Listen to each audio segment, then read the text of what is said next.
aquel tiempo subió Jesús a la montaña a orar y pasó la noche orando a Dios. Cuando se hizo de día, llamó a sus discípulos, escogió a 12 de ellos y los nombró apóstoles: Simón, al que puso de sobrenombre Pedro, y Andrés su hermano, Santiago, Juan, Felipe, Bartolomé, Mateo, Tomás, Santiago Alfeo, Simón apodado el Celotes, y Judas el de Santiago, y Judas Iscariote, que fue el traidor. Bajó del monte con ellos y se paró en un llano, con un grupo grande de discípulos y de pueblo, procedente de toda Judea, de Jerusalén y de la costa de Tiro y de Sidón. Venían a oírlo y a que los curara de sus enfermedades.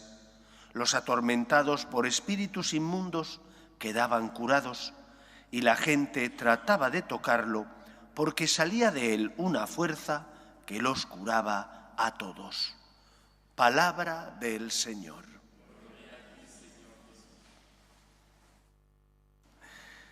Jesús, durante su vida pública, escoge a 12 de sus discípulos, a los que nombrará apóstoles, y si 12 eran las tribus del pueblo de Israel, 12 serán las columnas del nuevo pueblo de Dios. Esos 12 son todos ellos distintos. El Señor les elige a pesar de que son personas débiles como cada uno de nosotros. Y lo que hace posible que vivan unidos es la figura y la presencia de Jesús. Dentro de los 12 había pescadores, como Pedro. Dentro de los 12 hubo algunos que tenían un carácter endemoniado. Cristo les llamaba los hijos del trueno, los hijos del Zebedeo, porque respondían siempre con mucha impetuosidad. Dentro de los 12 había uno de ellos que pertenecía al grupo de los celotas, que eran aquellos revolucionarios que querían expulsar violentamente a los romanos de la tierra de Israel. Dentro de ellos había también uno que era colaboracionista de los romanos, era recaudador de impuestos, Mateo, o también llamado Zaqueo.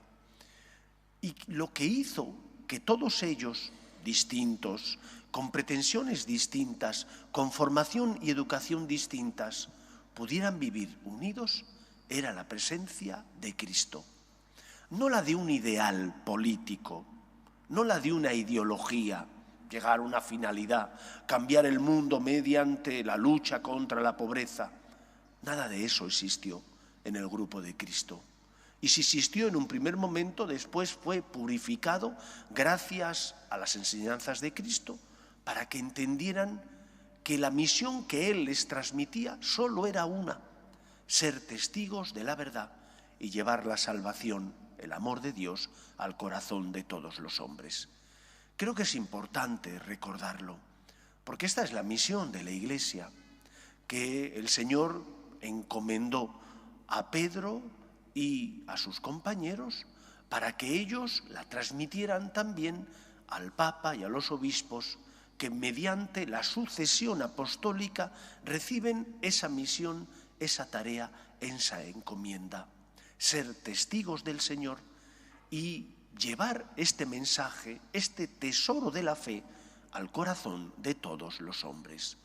Pidamos, por tanto, y recemos para que la Iglesia se mantenga unida en torno a la figura de Cristo, el Salvador, para que, ocupando Cristo ese lugar en nuestro corazón, todas las diferencias se puedan suprimir y superar.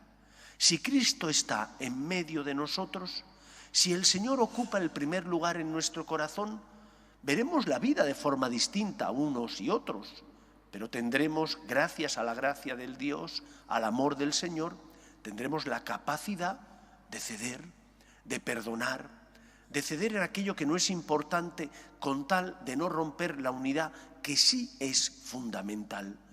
Pero si la Iglesia vive desnortada, porque expulsa al Señor del lugar que le corresponde, porque tiene como pretensión hacer cosas distintas a las que el Señor le encomendó, entonces será el fin.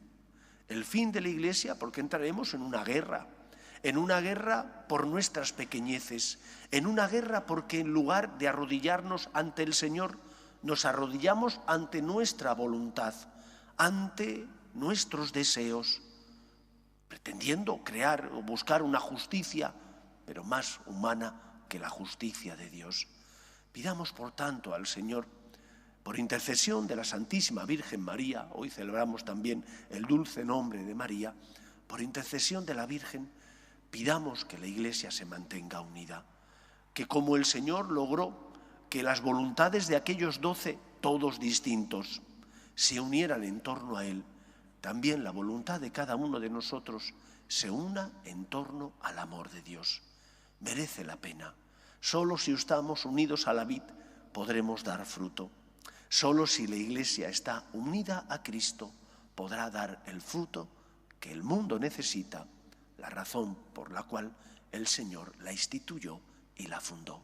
Ser luz en medio del mundo, llevar su amor, su esperanza y su consuelo mediante los sacramentos al corazón de los que sufren. Pues que sea así en nuestra vida. Nos ponemos en pie.